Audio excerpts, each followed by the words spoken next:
Hello കൂട്ടുകാരെ, എല്ലാവർക്കും സുഖല്ലേ? ഭാമിക ഷിബി വ്ളോഗിന്റെ പുതിയൊരു വീഡിയോയിലേക്ക് എല്ലാവർക്കും സ്വാഗതം. ഞാൻ ഷിബില. ഇന്ന് നമുക്ക് നല്ലൊരു അടിപൊളി ടേസ്റ്റില് ഒരു വെള്ള നാരങ്ങ ഇടുന്ന അതേ ടേസ്റ്റിൽ നമുക്കൊന്ന് ഇരുമ്പാമ്പുളി അച്ചാർ റെഡിയാക്കി എടുക്കാം. അപ്പൊ അതെങ്ങനെയെന്ന് കണ്ടാലോ?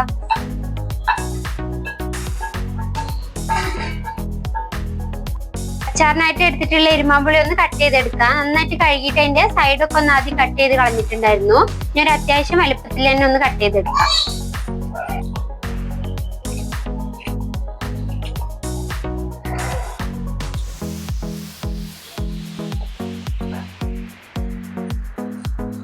മുഴുവൻ ഇരുമ്പാമ്പുളി നമ്മളൊന്ന് കട്ട് ചെയ്തെടുത്തിട്ടുണ്ട്. ഏകദേശം ഒരു ബൗളോളം എടുത്തിട്ടുണ്ട് കേട്ടോ ഞാൻ ഇരുമ്പാമ്പുളി അച്ചാർ ഇടാനായിട്ട് തുടങ്ങാം. അതിന് മുമ്പായിട്ട് നമ്മൾ കുറച്ച് വെള്ളം തിളപ്പിച്ചിട്ട് അതിൽ ഇരുമ്പാമ്പുളി ഒരു 5 മിനിറ്റോളം ഒന്ന് നന്നായിട്ട് കുതിർത്ത് വെക്കണം. അതിനായിട്ട് വെള്ളം എടുത്ത് വെച്ചിട്ടുണ്ട്, ഒന്ന് തിളച്ച് വരട്ടെ. വെള്ളം നന്നായിട്ട് ചൂടായി വന്നിട്ടുണ്ട്. ഇതിലേക്ക് ഇരുമ്പാമ്പുളി ഇട്ട് കൊടുക്കാം.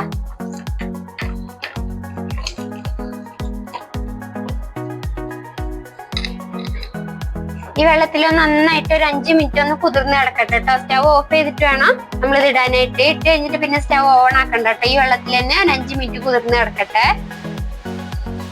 വെള്ളത്തിൽ ഇരുമ്പാമ്പുളി ഇട്ട് വെച്ചിട്ട് ഒരു 5 മിനിറ്റ് ആയിട്ടുണ്ട്. ഇനി വെള്ളത്തിൽ നിന്ന് കോരി മാറ്റാം കേട്ടോ. ഒരു 5 മിനിറ്റ് ആകുമ്പോ തന്നെ ഇതിന്റെ മേലത്തെ പച്ചക്കളറൊക്കെ ഒന്ന് മാറി വന്നിട്ടുണ്ട്. ചെറുതായിട്ടൊന്ന് വാടി കിട്ടിയാൽ പറ്റും. ഒരുപാട് സമയം ഇട്ട് വെക്കണ്ട, ഭയങ്കരമായിട്ട് വെന്ത് പോകും. ഇനി വെള്ളത്തിൽ നിന്ന് ഇത് കോരി മാറ്റാം. അച്ചാർ റെഡിയാക്കി എടുക്കുക. അതിനായിട്ട് ഒരു പാൻ അടുപ്പത്ത് വെച്ചിട്ടുണ്ട്. ചൂടാകുമ്പോൾ അതിലേക്ക് നല്ലെണ്ണ ചേർത്ത് കൊടുക്കുക. ഒരു 3 സ്പൂണ് നല്ലെണ്ണ ചേർത്ത് കൊടുക്കുന്നുണ്ട്.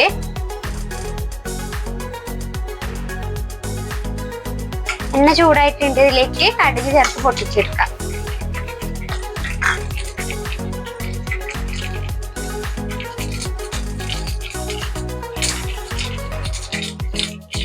കടുക് പൊട്ടി കഴിയുമ്പോൾ ഉലുവ കൂടെ ചേർത്ത് കൊടുക്കുക.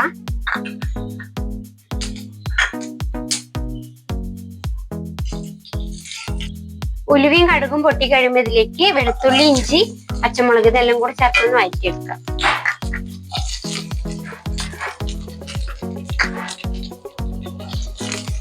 നമ്മളിതിൽ മുളക് പൊടി ചേർക്കുന്നില്ല, അതുകൊണ്ട് എരിവിന് ആവശ്യത്തിനുള്ള പച്ചമുളക് എടുക്കണം. ഞാൻ കാന്താരി മുളകാണ് എടുത്തിട്ടുള്ളത്. നിങ്ങൾ എത്രയാണ് എരിവ് വേണ്ടത് വെച്ചാൽ അതിനനുസരിച്ചിട്ട് മുളക് എടുക്കണം.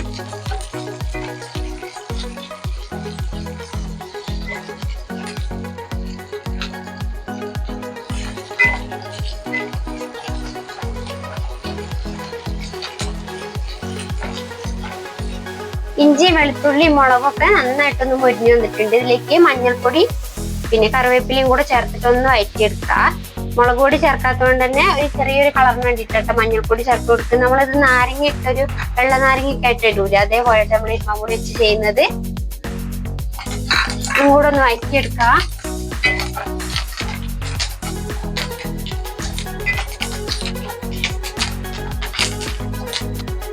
മഞ്ഞൾപ്പൊടി ചേർത്ത് 1-2 മിനിറ്റ് ഒന്ന് വഴറ്റിയെടുത്തതിന് ശേഷം ഇതിലേക്ക് ഇരുമ്പാമ്പുളി ചേർത്ത് കൊടുക്കുക.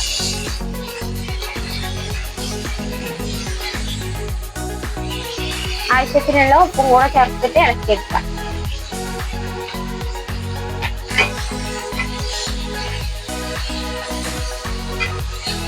പുളി ചേർത്ത് നന്നായിട്ട് ഇളക്കിയെടുത്തതിന് ശേഷം ഇതിലേക്ക് ഉലുവാപ്പൊടിയും കായപ്പൊടിയും കൂടെ ചേർത്ത് കൊടുക്കുക.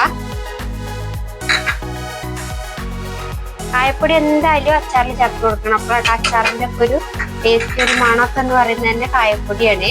ഇതും കൂടെ ചേർത്ത് ഇളക്കിയെടുക്കാം.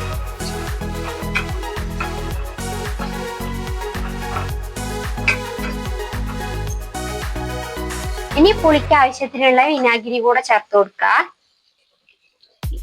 ഇരുമ്പാമ്പുളിക്ക് അത്യാവശ്യം പുളി ഉള്ളതുകൊണ്ട് തന്നെ കുറഞ്ഞ വിനാഗിരി ചേർത്ത് കൊടുത്താൽ മതിയാവും. എന്നിട്ടൊന്ന് ചെറുതായിട്ടൊന്ന് തിളപ്പിച്ചെടുക്കുക.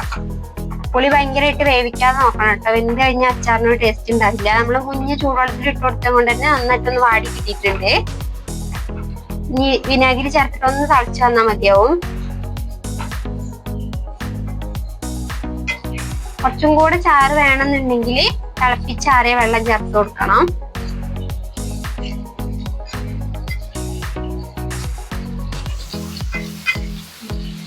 വിനാഗിരി ചേർത്തതൊന്ന് തിളച്ച് വന്നിട്ടുണ്ട്. ഇനി നമുക്ക് സ്റ്റവ് ഓഫ് ചെയ്യാം. നമ്മുടെ ഇരുമ്പാമ്പുളി അച്ചാർ ഇത് അവിടെ റെഡി ആയിട്ടുണ്ട്. നല്ല ടേസ്റ്റ് ഉള്ള ഒരു പുളിയായിട്ട് ഇരുമ്പാമ്പുളി. നമുക്ക് മീൻകറിയിലൊക്കെ ഇടുമ്പോഴും നല്ല ടേസ്റ്റ് ആണ്. അച്ചാർ ഇടാനും നല്ലൊരു ടേസ്റ്റ് ഉള്ള പുളിയാണ്. അപ്പൊ ഇതുപോലെ ഒന്ന് അച്ചാർ ഉണ്ടാക്കി നോക്കിയിട്ട് എങ്ങനെയുണ്ടെന്ന് കമന്റ് ചെയ്യാൻ ആരും മറക്കരുത്. വീഡിയോ ഇഷ്ടമാണെങ്കിൽ സബ്സ്ക്രൈബ് ചെയ്യാനും ഷെയറും ലൈക്കും ചെയ്യണം. ഇതുപോലുള്ള നല്ലൊരു വീഡിയോ ആയിട്ട് നാളെ കാണാം.